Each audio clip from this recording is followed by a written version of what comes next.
So with that, I will welcome Isabel Allende and Adam Hochschild to join us, if they're outside.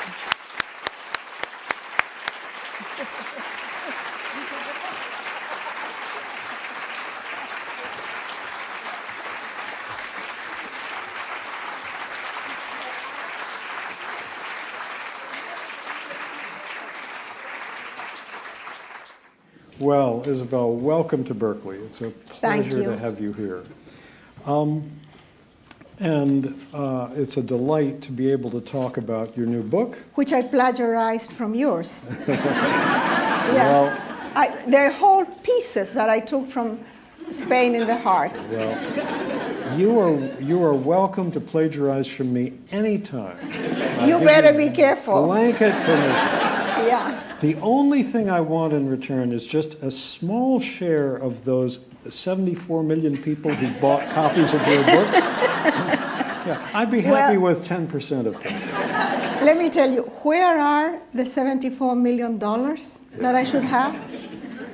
So I don't know, those numbers are... Okay. Well, let's talk about your book a little bit. You know, sometimes I imagine when I read a book that moves me, I try to imagine the moment when it began, the moment when there was a pebble tossed in a pond and the ripples went outward. And from what you've told me, I'm wondering whether that moment was when your stepfather told you about greeting people from the Winnipeg? No. It was a different moment? No. Okay. I think the moment when I heard the story for the first time was 40 years ago. I was living in exile in Venezuela, and I met a guy who was charming, and he had been one of the passengers of the Winnipeg. He was much older than me, but still very attractive. And he was called Victor Pey, and he told me the story. He had been in the Civil War that you described so well in Spain in the Heart, the Battle of Teruel and all that you described, that I just had to copy.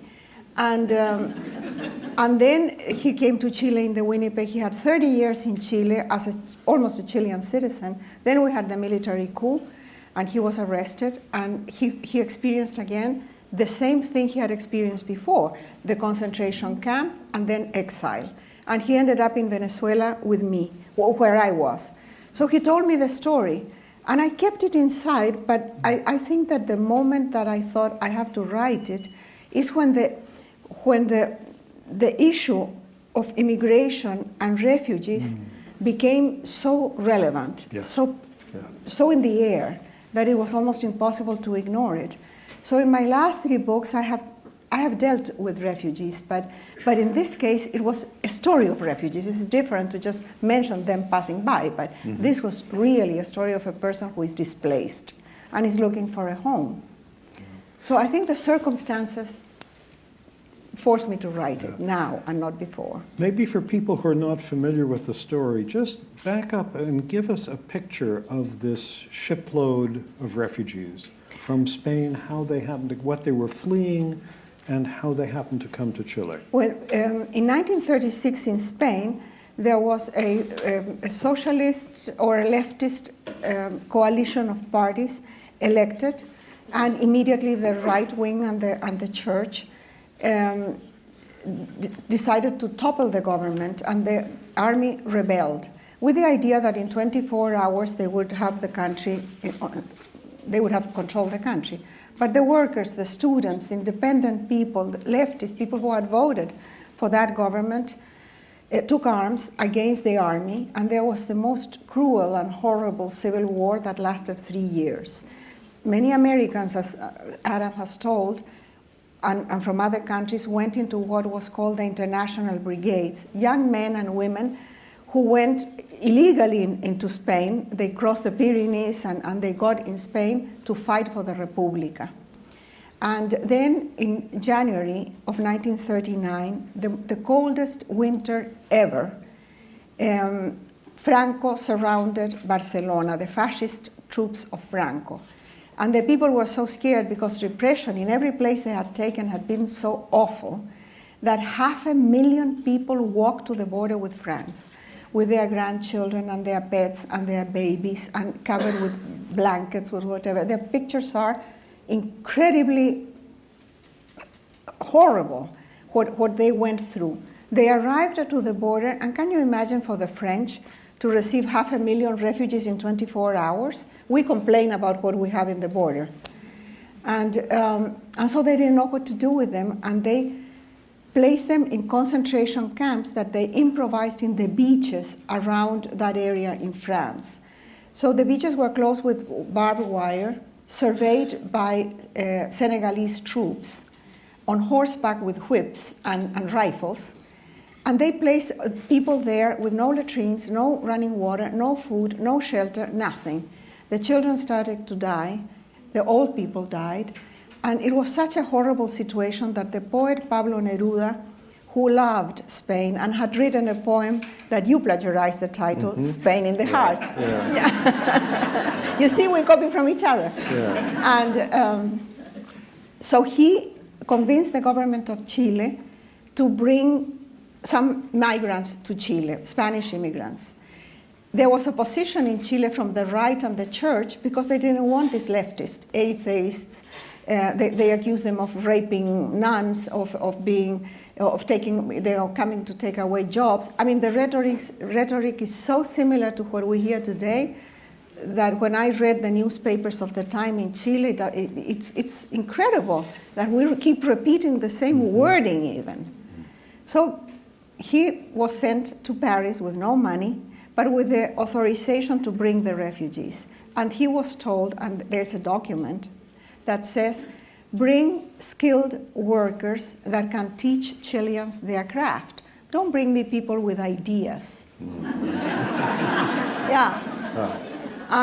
But of course, Neruda paid no attention, and so he chose like 1,000 skilled workers, and the rest were all intellectuals, artists, professionals, his friends, and people like that. And so they came to Chile in the Winnipeg, this ship a cargo ship that he conditioned and he selected the people also, sent them to Chile, and in Chile they were received with open arms. There is a scene that I try to describe because when I read it, and I read a lot about it, I would cry every single time. When these people who had gone through 3 years of horror, the concentration camps for months, and the terror of the Second World War that was just going to happen. And they arrived after crossing 2 oceans and the Panama Canal. They get to this country where they can't even place in the map. They have never heard of Chile. And they arrive, the ship docks, and they see an immense crowd with flags singing the songs of the República, with Chilean food, with wine, welcoming them. Immediately, they were received, they had jobs, they had places to stay, they had friends. My family was one of the families that opened their doors for them. Didn't you say your stepfather was on the dock? Well, but what happened, which is a nice story also, is that the ship first stopped in Arica, but it didn't get close to the port because it was not authorized. It would arrive to Valparaíso, which is much more in the south. And so in Arica, was the first territorial waters of Chile. The ship stopped, and they sent in a boat 2 junior civil servants, one from immigration and one from the Foreign Office, that they would give them visas. So they had to interview each person in the ship. And they were just kids, a couple of very young guys. And they came from conservative families. They didn't like the idea of these communists coming to the country. But when they talked with each one and they saw who they were, and they saw the children and the women, they changed their minds. And in the passports they would give them, it was stamped the place where they had to go, according to their skills. For example, the fishermen in the south, the miners in the north. And my stepfather was one of those 2 junior guys. He later became my stepfather. And he told me that he and the other guy from immigration, he would stamp the passport with a visa that the Foreign Office gives. And he would say, don't pay any attention to this. You can be anywhere you want. This is a free country. You can move around. So don't pay any attention to it. The guys from immigration, they're crazy. Don't pay any attention. And so I heard that story from my stepfather many, many years later. And then, isn't it true that many people who were on that ship really formed a tremendously important part of the cultural life of Chile? Yes, because of those people with ideas that Neruda selected. Yeah. So if today you take a look at who are the artists, the painters, the astronomers, the conductor of the orchestra, the guy who rewrote the history of Chile. They came in the Winnipeg, or they are their descendants. You see the Catalan names, and what they contributed to Chile was incredible. Chile was such a provincial, isolated country, and they brought Europe to Chile. Yeah. But what was also interesting, the day they landed, the day they were coming off the ship, was the day that the Second World War started in Europe. So they were saved by a hair. Yeah, yeah. That was the day that Germany invaded Poland. Wow. And your friend Victor, whom you got to know in Venezuela, he had come to Chile on the Winnipeg from Spain. And then he lived in Chile for 30 years. 30 years. And then he had to flee again to Venezuela. And then he had to go to Venezuela. And then when Franco died in 1975, he returned after 40 years for the first time to his country. And he didn't find the country he left, of course. After 40 years of cassocks and uniforms and repression, it was another country. Yeah. He didn't find any of his friends, nothing of what he had left. And he didn't have a place either. He was older. He didn't have a job. So eventually, as soon as we had democracy in Chile, that was in 1989, he returned. And he died 6 days before I could send him the manuscript of the book dedicated to him. But did he know that you'd named one of your principal characters, Victor? I wanted it to be a surprise. So I didn't. I told him I was writing about the Winnipeg, but I didn't tell him that he was the model and the character had his name. And it was his life. I didn't tell him because I wanted it to be something like a gift. Yeah. He was 103 years old. And he was totally lucid, still handsome. He walked straight like an arrow, very thin, very Spanish looking. And he never lost the Catalan accent, which is charming. It's like the British accent, you know. Anybody who speaks with a British accent seems intelligent. Well, it's the same with the Catalan accent. And so he was great. And he was totally lucid and strong, and he would drive to his office every morning at 103. He drove dangerously, but he got there. And he would work every morning, and so we corresponded several times a week for the details of the book that I couldn't possibly find in your book. Oh. Lovely. And your book is dedicated to him and to other navigators of hope. Who were you thinking of when you did that? I was thinking of all the people who are seeking asylum, all the people who are displaced in the world. Today there is 1 million refugees from Syria that are right now desperate. They have already been displaced twice, and now they don't have anywhere to go. And the people that we have in the border, I have a foundation, and my foundation helps programs and organizations in the border. So we know that there's a refugee camp on the other side of the wall that we don't call refugee camp, just as we don't call the detention centers prisons, and that's what they are. So there are all kinds of euphemisms to talk about our reality. And so the navigators of hope are those people who are hoping to save their lives or to have a better life for their children. You said the scene that made you cry when you heard about it was the arrival of the Winnipeg in Chile. in your book, the scene where I cried was when the ship left Europe, and they were worried about, the money to pay for it all, and then at the last minute, some Quakers showed up. Yeah, some English Quakers. Yeah, and something like that happened? Yes. Yeah. You think I could invent that? No.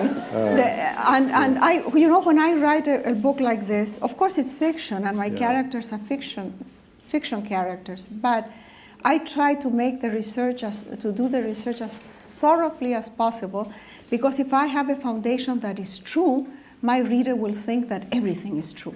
So it will be credible, believable. Tell me a little more about that process, because you obviously did do the historical research really thoroughly, and then, so that gives you the territory, and then you set your fictional characters loose in that territory. Yeah. Do they sort of determine where they go, or do you, Yeah, within the reality that they are in. Yeah. So, their lives are determined by the circumstances. My characters in all my books, even when it's not a historical novel, are a product of their circumstances. So place and time are very important for me. And that's why I can't write those romantic novels where everybody's like in a limbo and nobody works. And the women all have big breasts and green eyes, and the guys are all rich. Yeah. I can't write that. Yeah. It has to be set in a real context. Yeah. So I let my characters loose, but in this case, I had what Victor had told me. So I had more or less a chronology of what could have happened to them. Yeah. Let me ask you about a couple of passages from the book, one of them in particular. At one point, you say, or actually this is your character, Rosaire, who says... Rosaire is the woman. Yeah, who is Victor's wife.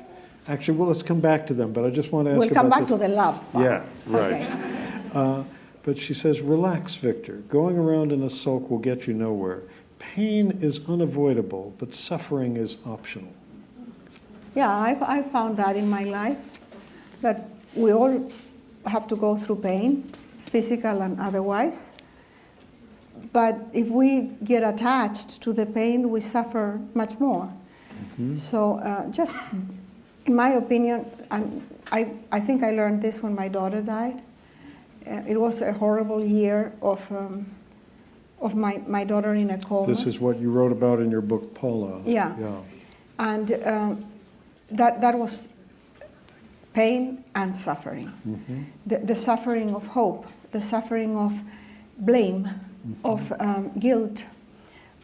All the things you attach to the pain, all the worrying, all the things that go through your head and you can't sleep at night and you can't eat, and everything is just taken over by the pain.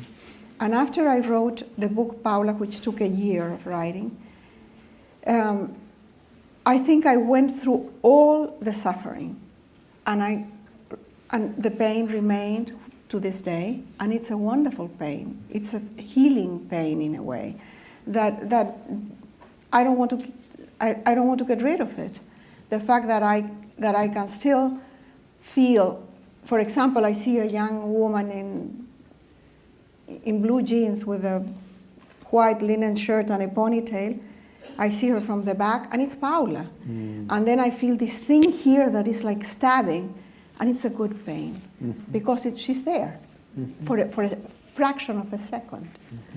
So that's what I wanted to say in that sentence, that we can suffer a lot. Yeah. I mean, the pain. But we should separate the pain from all what we attach to it. Yeah. Let's talk a little about the love that you portray in the book between Victor and Rosaire.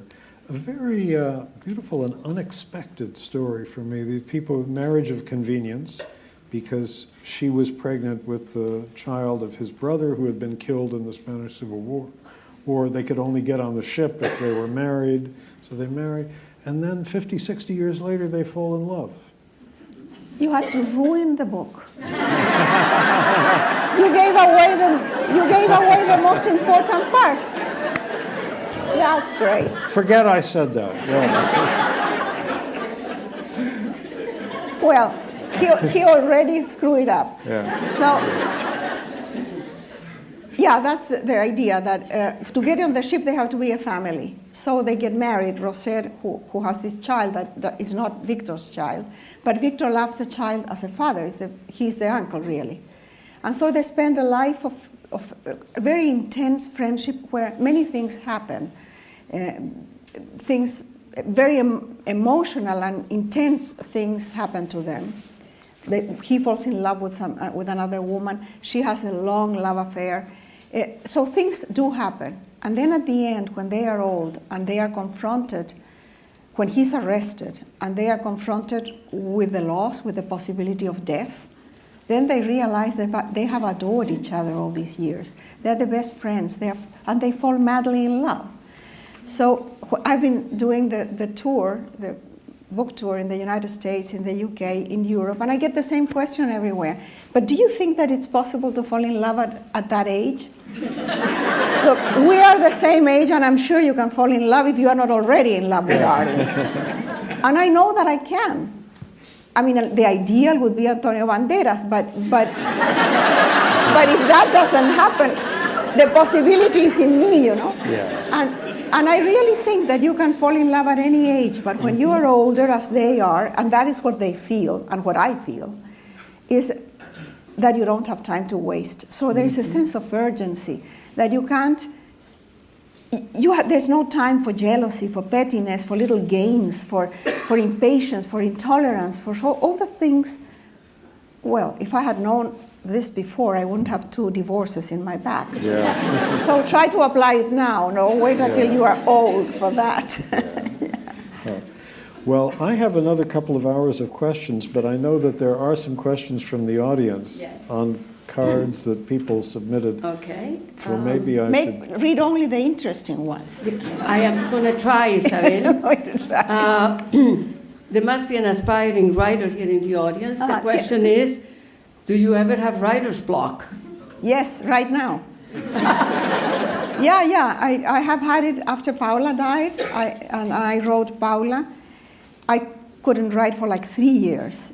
And it was terrible because I would go to the computer and try to write, and everything was flat and boring.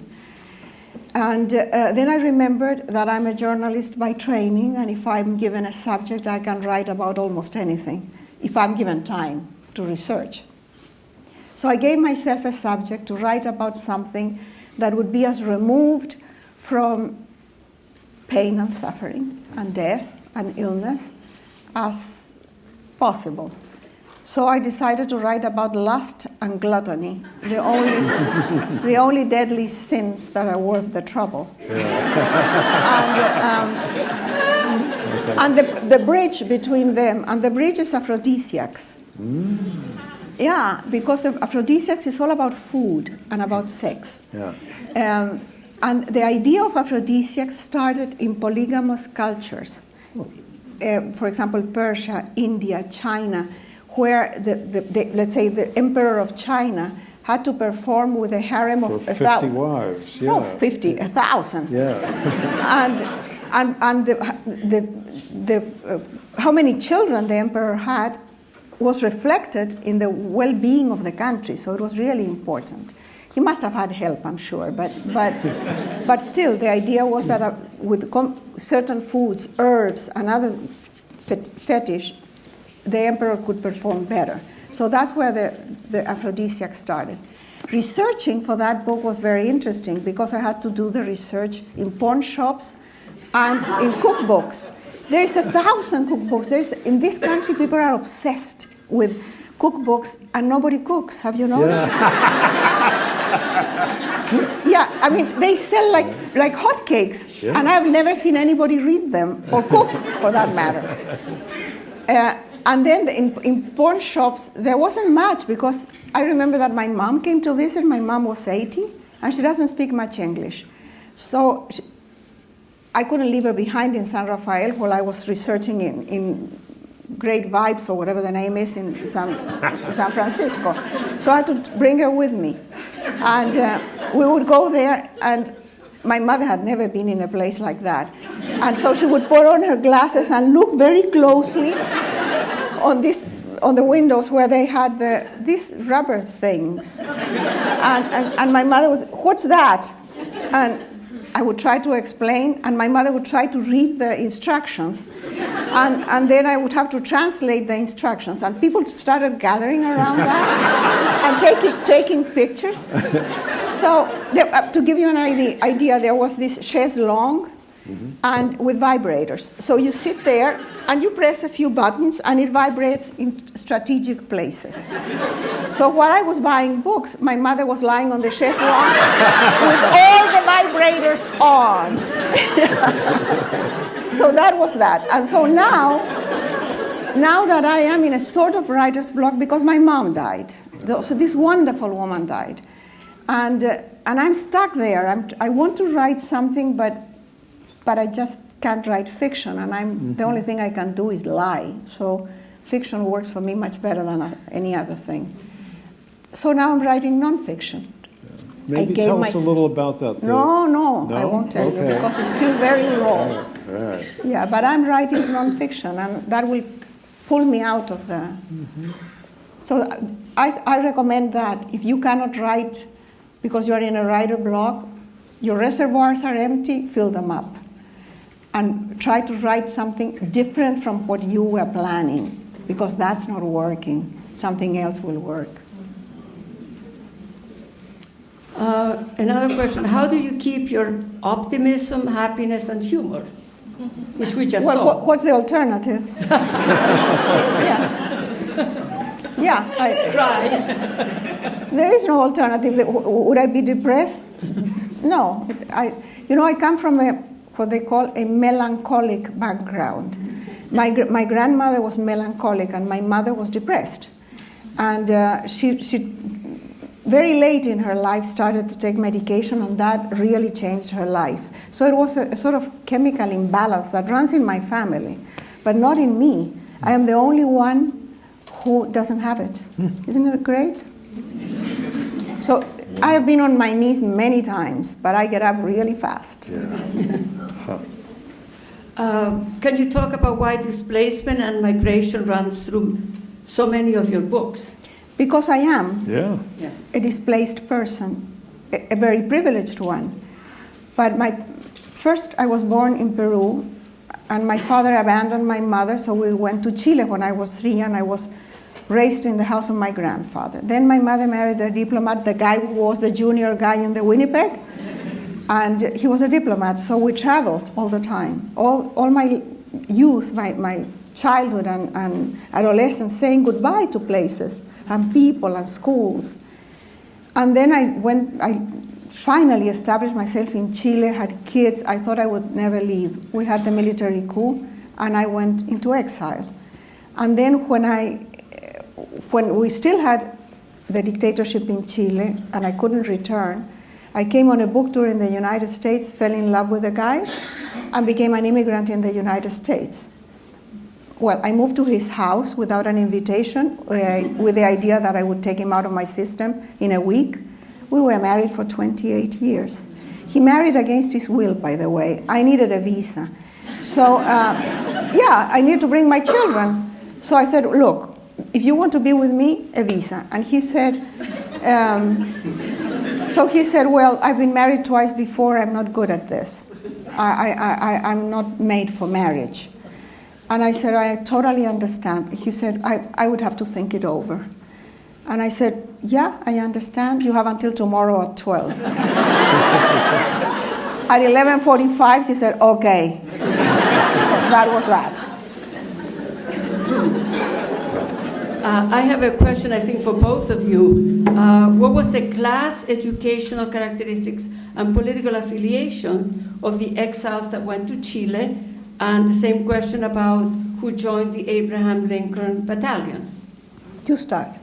Well, for the Americans who volunteered to fight in Spain, there were about 2,800 of them.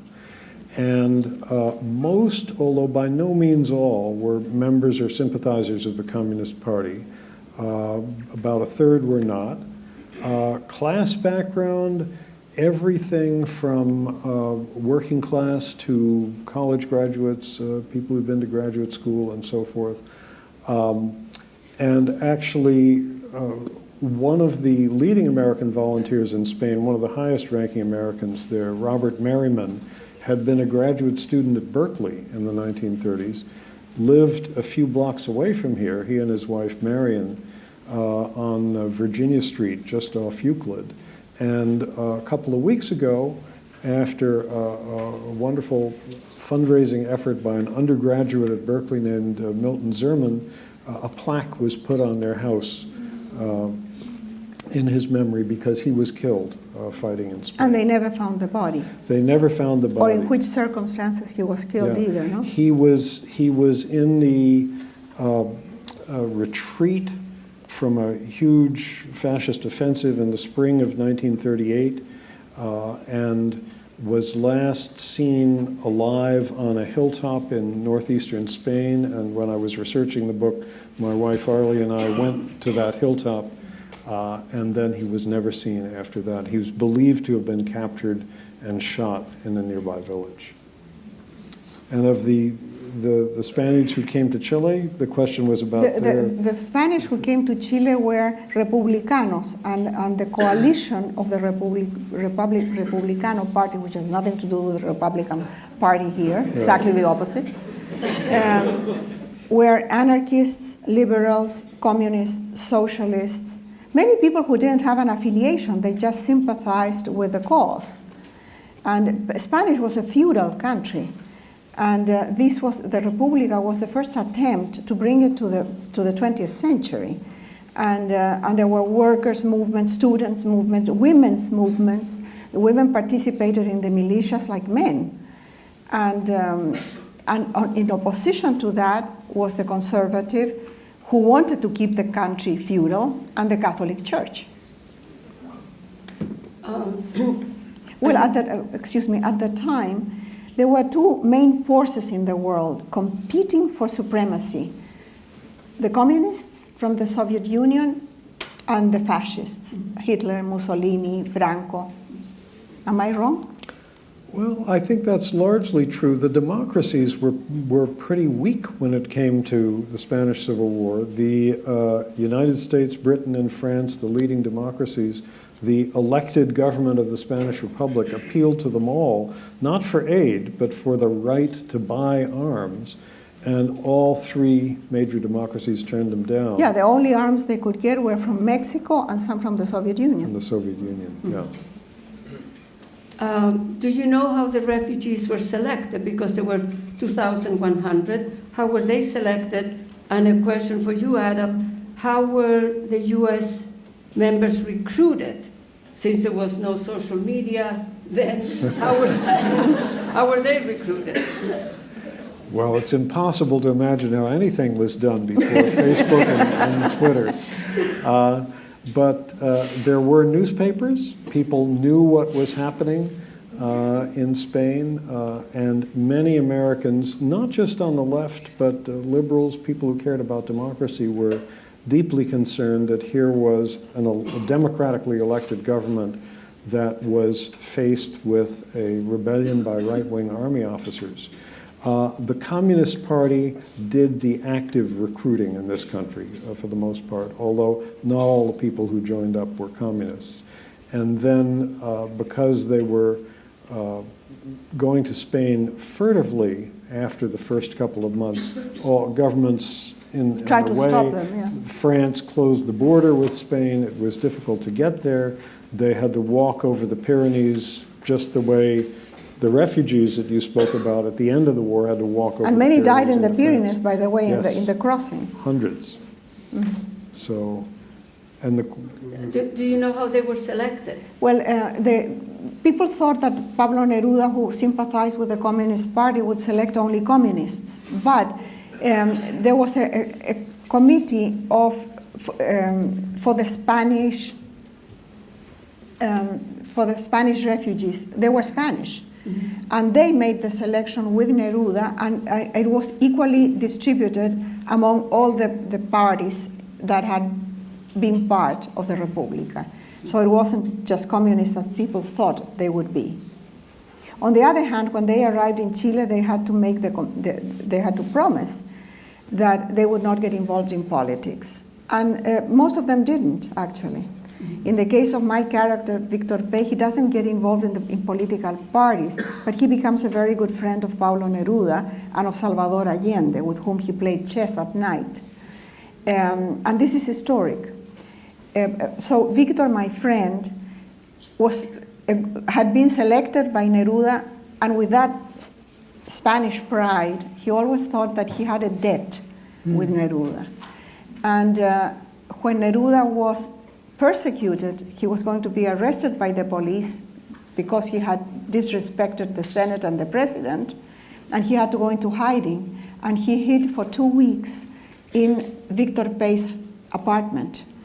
So that scene in the book in which he is like a trapped animal in the apartment is true. It was told by Victor. And then Victor accompanied him when he went south with a beard and in disguise to cross the Alps to get into Argentina. So all that, I mean, I don't have to invent much. It's wonderful. You have all that material. Yeah, but somehow your life has taken you to all of these places where you see these things and can just put them into your books. It's amazing. Anytime you want to jump in, Adam. Okay. A question related to Neruda, Isabel. Here it says, he's such a polemical person. Does he get a pass in A Long Petal of the Sea? The book is an homage to Pablo Neruda. It's a tribute to him because the whole odyssey of the Winnipeg and the 2,200 Spaniards would not have been possible without Neruda's initiative and the fact that he made it possible. Now, he's a very controversial figure today in Chile because a young feminist, and with reason, are disgusted at his personal life. In his memoir, Confieso que he vivido, I confess that I have lived, he admits that he raped a woman. And also, he had a daughter who was mentally disabled, and he abandoned her. And he never saw her again, and he never mentions her in his work, as if she had never existed. She died very young.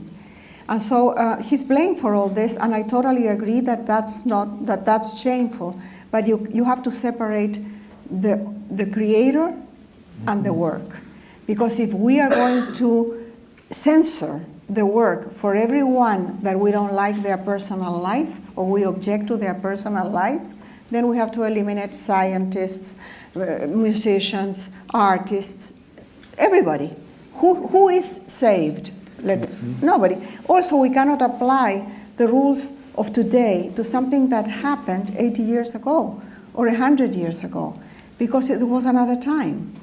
You know, I wrote my book, The House of the Spirits, in 1980. It was published in 1982. I wrote it in 1981. If I had to write the book today, I would have to eliminate whole pieces of the book because it would be politically incorrect. And then it wasn't. But today you cannot say those things. You cannot use those words. You cannot imply those things. So, what does that mean if you have to censor yourself? I don't. I just fuck it up. Let's talk about a current controversy about political correctness. The controversy over the novel American Dirt. What's your feeling about that? Okay, that has two sides. One side is my right as a fiction writer to be the other. Yeah. To put myself in the skin of any other person and become that person and write from inside out. That is the right of any fiction writer. And the fact that you are not the same color of that person or the same nationality or the same religion doesn't stop you from imagining and having the empathy to become the other. Mm-hmm.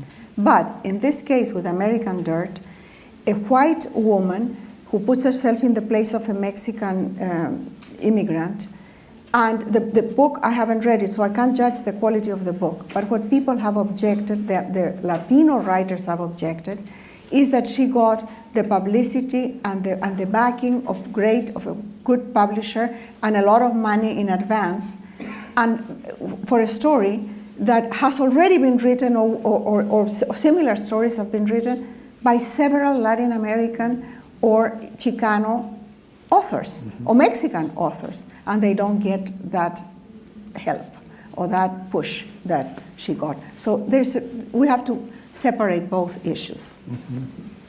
I wrote many years ago a book called Island Beneath the Sea, and the book is about the slave revolt in Haiti. So I wrote about slavery and about Africans and then about African Americans.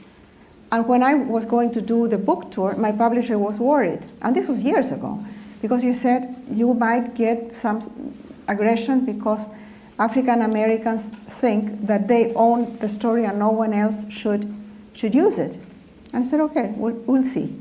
I only had one person in Barnes & Noble in New York, an African American young man, who stood up and said exactly that. Who are you to tell my story? And I said, who are you that I can't tell your story? I cannot be you.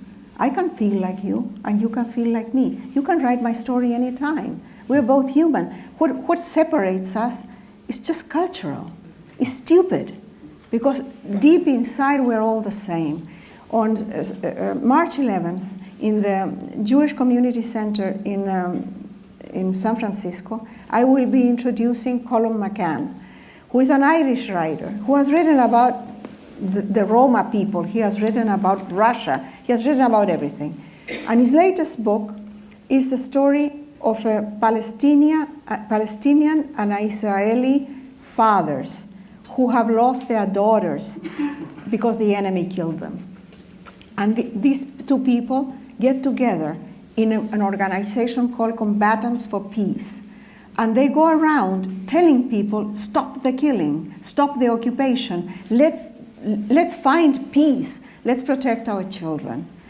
And Colum McCann puts himself in the place of all of these people. Why can't he do that? The book is extraordinary.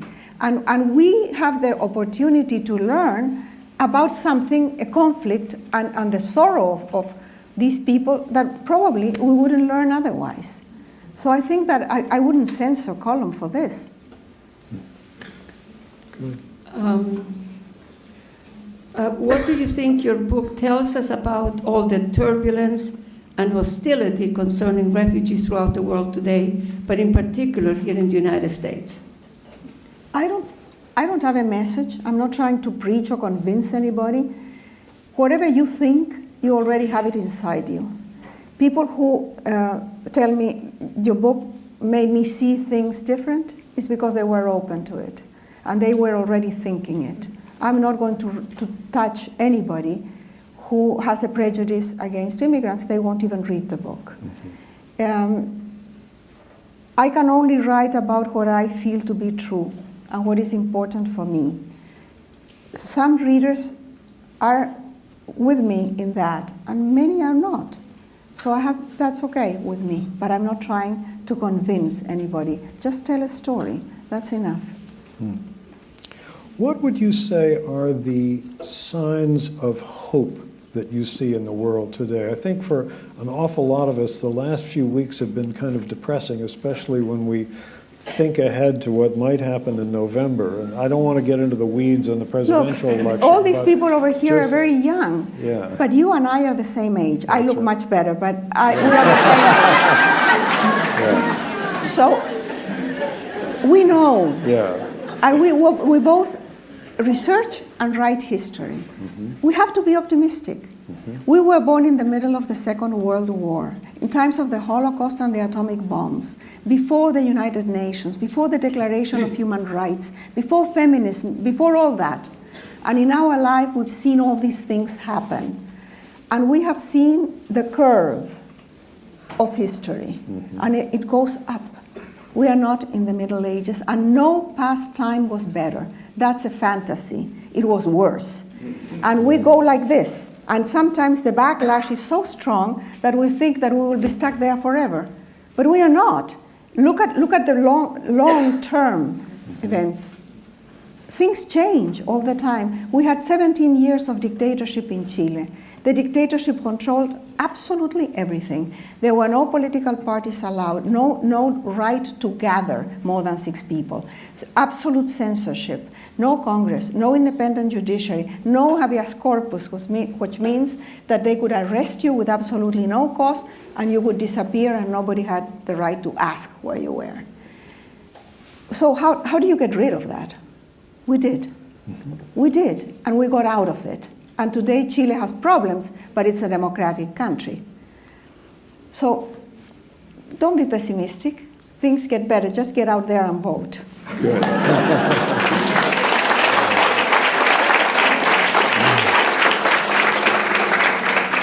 Let me ask you about an institution that was and still is very powerful in Chile and in the whole world, but which has an unusual person at the top of it right now, the Catholic Church.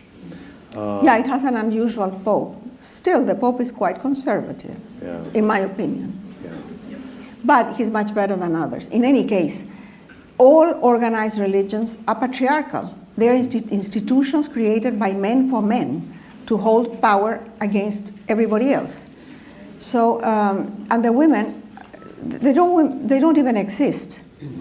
In the Bible, you have 14 generations of the genealogy that goes all the way to David. And the mothers, where are they? There are only fathers in there. So that's the way it goes, you know.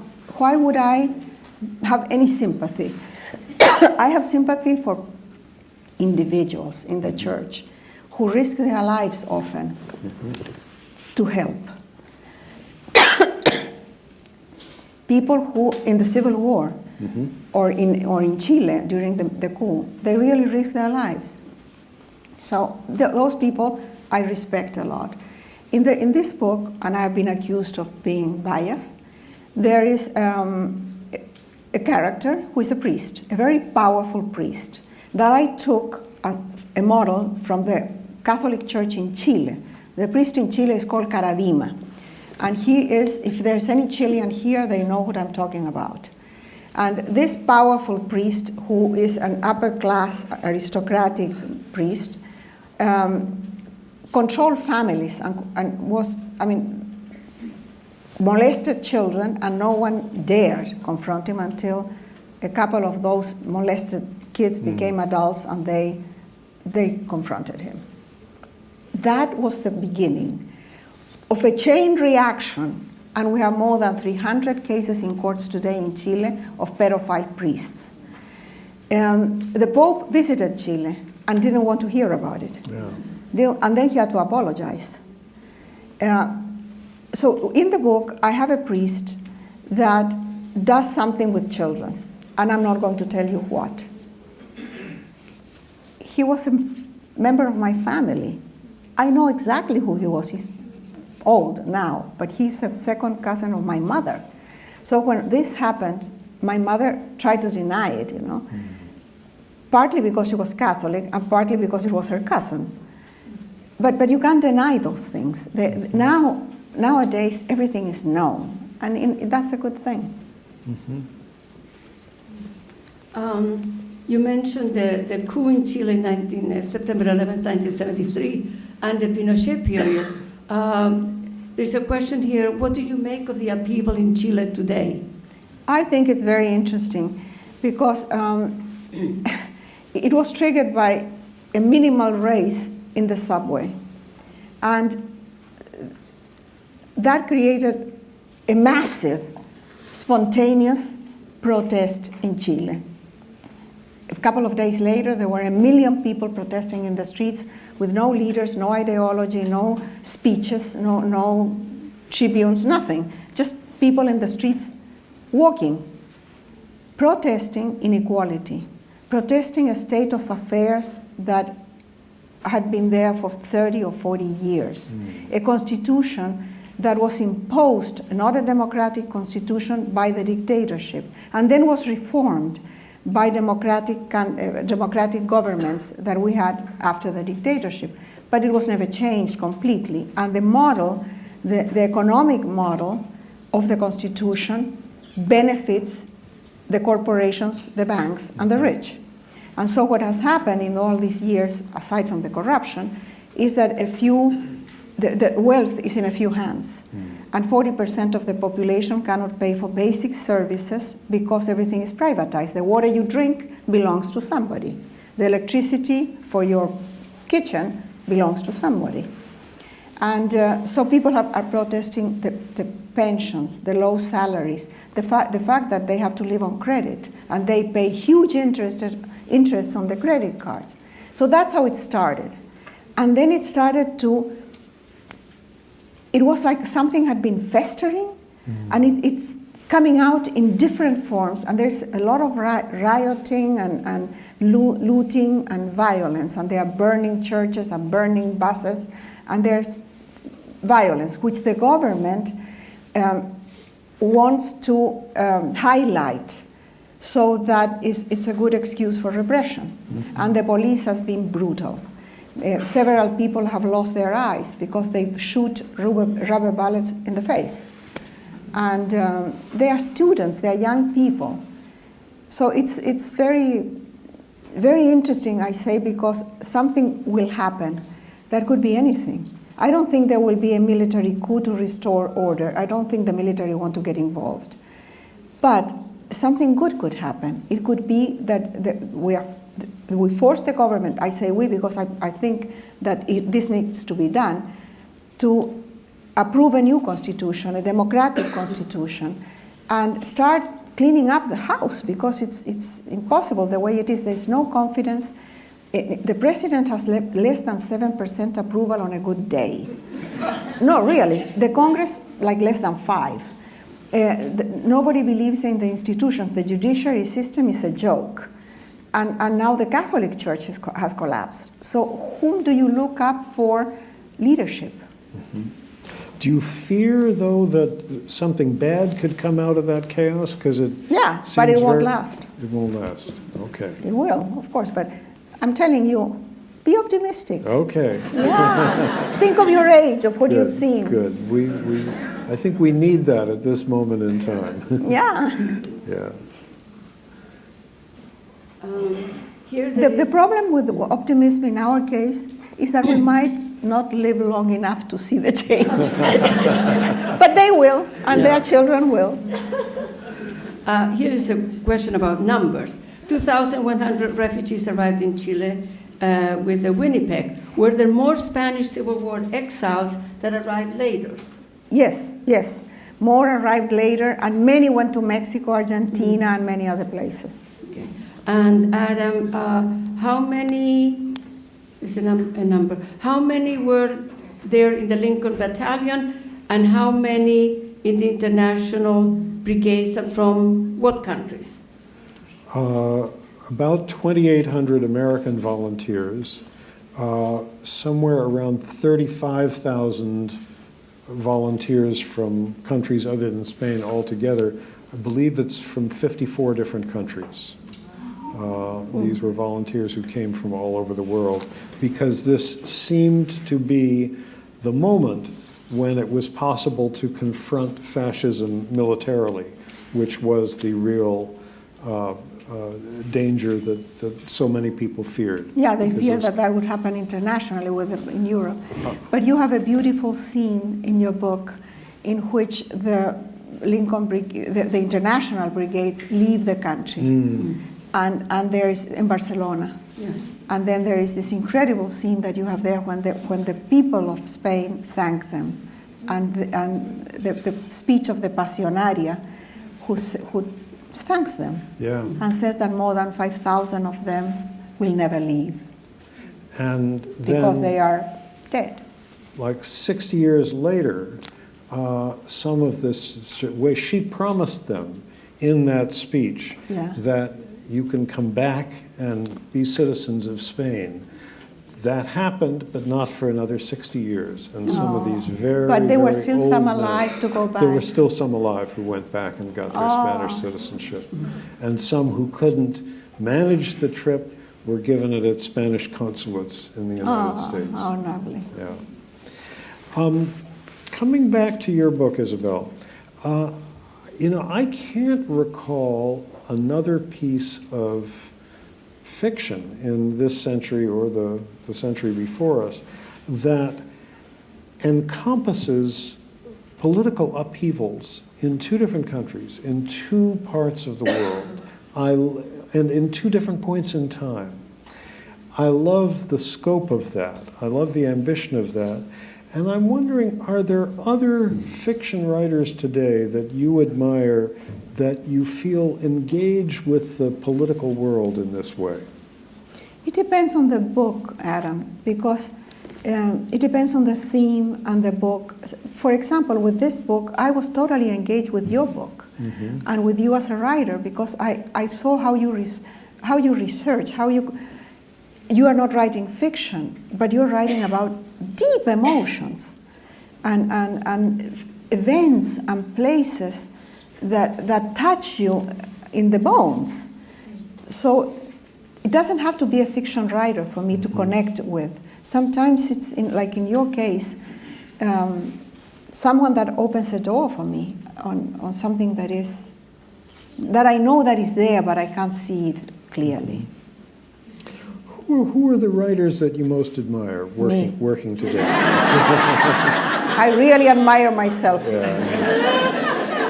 But if you have to admit a few others to the pantheon. I would have to think carefully. Okay. There are so many writers and I read so much. Yeah. I read an average of 2 books a week, plus the research. And I have audiobooks in the car. So I'm all the time listening to different stories.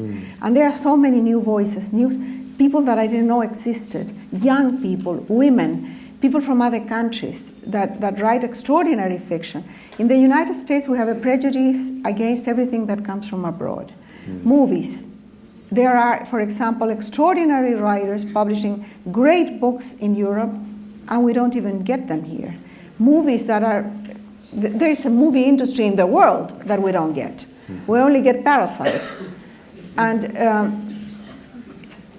all these voices feed me. This is my world. My world is, my children say that I have a pueblo en mi cabeza, that I have a village in my head and I live in that village. And that village is populated by all those characters from the books I read.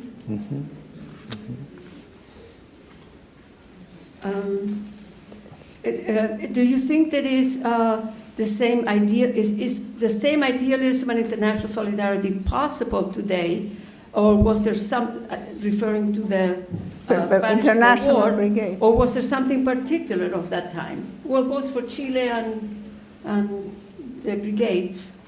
What do you think? You mentioned so many countries involved in the international brigades. Yeah. Was there something particular about that period? Well, I think the 1930s was a time when the Spanish Civil War seemed to focus in one place what seemed to be the greatest threat in the world at that time, which was the rise of fascism, because Hitler was talking about expanding, Mussolini was already in power in Italy, and then here was this fascist coup in Spain. And moreover, it was a war that had space for individual volunteers to go and fight.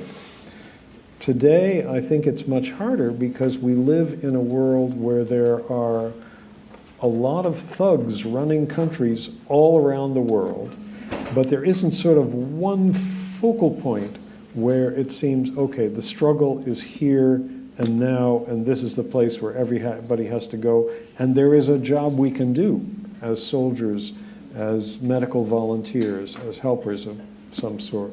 So I think, I would say the injustices are still there, but there isn't the sense of there being one place where it's focused, where we can all go and fight. What would you say, Isabel, comparing that world with today? That there are many places, but today the organization of the world is different. The order of the world is different. How would you go, for example, we might think that what is happening in Syria is terrible, and how are we going to go to Syria to fight? Which army? How? It's not possible, I think, now in the terms that it was then. It was another time. It was before the Second World War. But no demonstrations about what's happening by the Turkish border either, here in the United States or anywhere. There's great apathy, or maybe Right. because we know too much. We are bombarded by information. So how do you react to everything that you get? I mean, if we are going to talk refugees, there are 72 million refugees in the world today.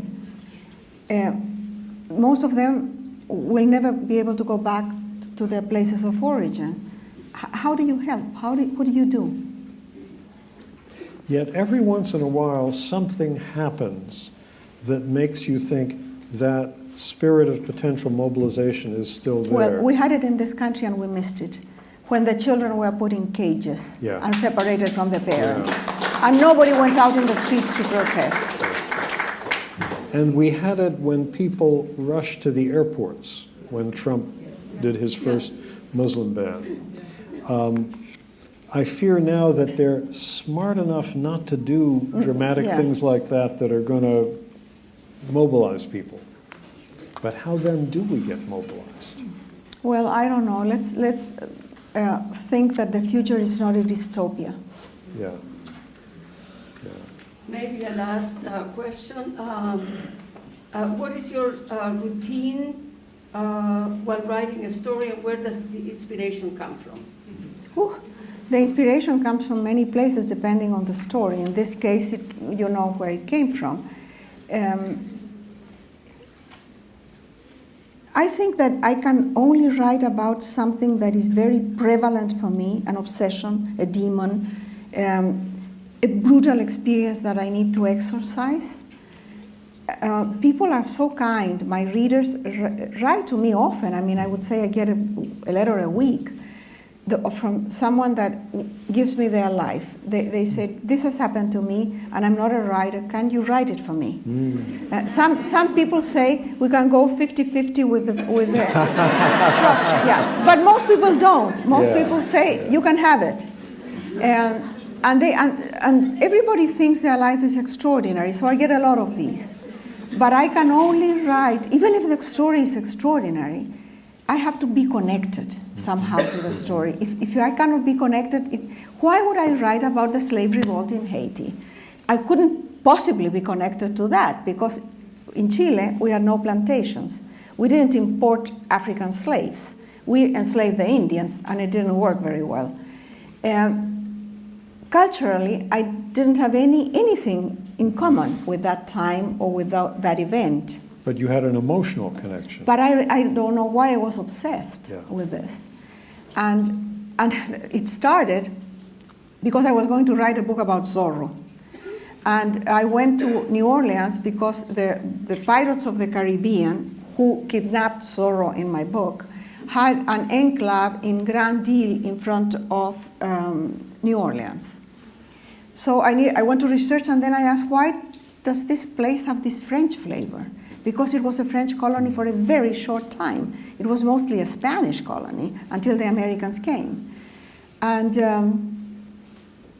then I learned that in 1800, exactly in 1800, 10 million people escaped from Haiti, and they were mostly white colonizers, owners of plantations, some of them, but most of them just people, and they escaped from the revolution of the slaves.